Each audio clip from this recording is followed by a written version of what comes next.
मुझे अपने पति की रूटीन का अच्छे से अंदाजा हो गया था कि वह रोजाना रात को दूध पीना पसंद करते थे। पर मैं भुलक्कड़ थी, छोटी छोटी बातों को मैं भूल जाती थी और कुछ बातों को मैं सर पर सवार कर लिया करती थी और घंटों उसके बारे में सोचा करती थी। 3 दिन से मेरे शोहर मुझे यह बात याद दिला रहे थे कि रोजाना रात को याद से दूध का गिलास कमरे में ले आया करो, मुझे दूध पीने की आदत है।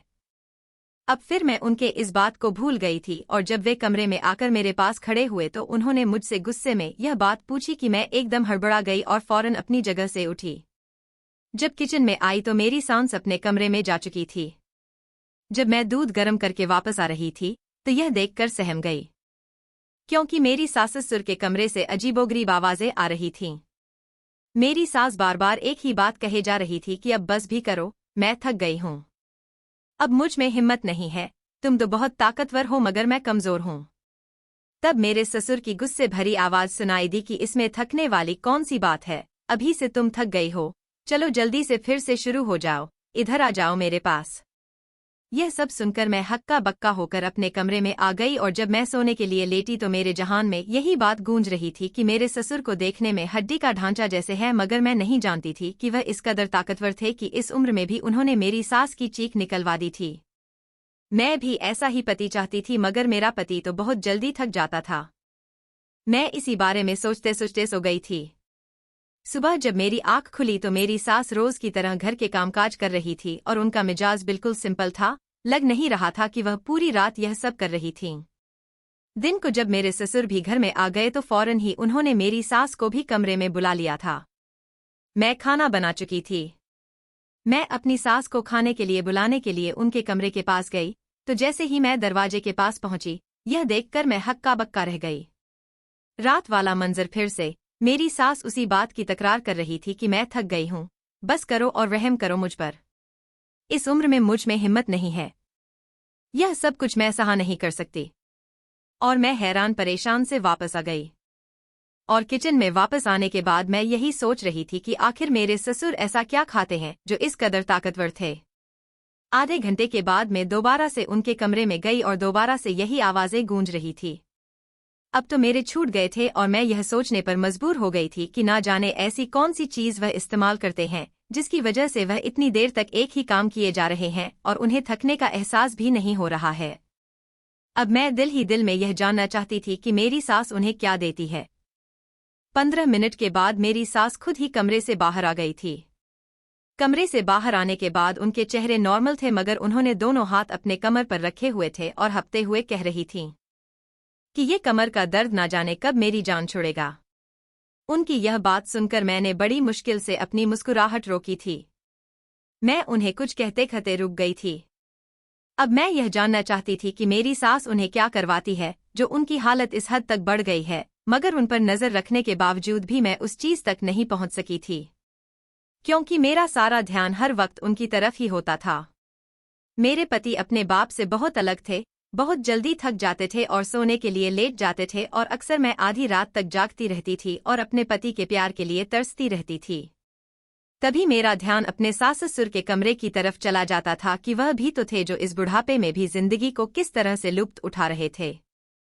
कुमार इस रात भी मेरे हिसाब से जल्दी सो गए मगर मेरे जज्बात पूरी तरह से मचल रहे थे। मैं सोच रही थी कि काश मेरे पति भी मेरे ससुर की तरह होते तो आज मैं भी जिंदगी को भरपूर तरीके से जी रही होती। तब मेरे जहन में मेरी सास की आवाजें गुजरने लगीं, वह जो ससुर जी को कहती है कि अब बस भी कर दो, अब छोड़ भी दो, मेरी बस हो गई है। और यह बात याद आते ही मेरे वजूद में लहरों की दौड़ लग जाती थी। तब मेरे दिमाग में यह ख्याल आया कि क्यों ना मैं उनके कमरे में झांक कर देखूं कि वे दोनों ऐसा क्या करते हैं और मेरे ससुर क्या खाते हैं जो उनकी ताकत उफान तक पहुंच जाती है। अपनी सास की निगरानी करने पर मुझे कुछ नहीं मिला था। तब मैं सोचती थी कि यकीनन वह चीजें उन्होंने अपने कमरे में ही छुपा कर रखी हैं। मैं वहां चीज देखना चाहती थी। इस वक्त मेरा दिल उन दोनों को देखने के लिए मचलने लगा था कि वे दोनों क्या कर रहे होंगे। तभी मैं अपनी जगह से उठी और सास ससुर के कमरे के बाहर आ गई थी। उनके कमरे की लाइट अभी भी जल रही थी, इसका मतलब था कि वे दोनों अभी तक जाग रहे थे। तभी खिड़की के बाहर से उनके फिर से आवाजें आने लगीं।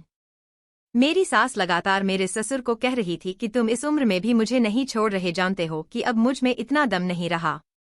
और मेरे ससुर का कहना था कि बस थोड़ी देर और बर्दाश्त कर लो, मैं फिर तुम्हें तंग नहीं करूंगा। और मेरी सास फिर थोड़ी देर के लिए खामोश हो गईं।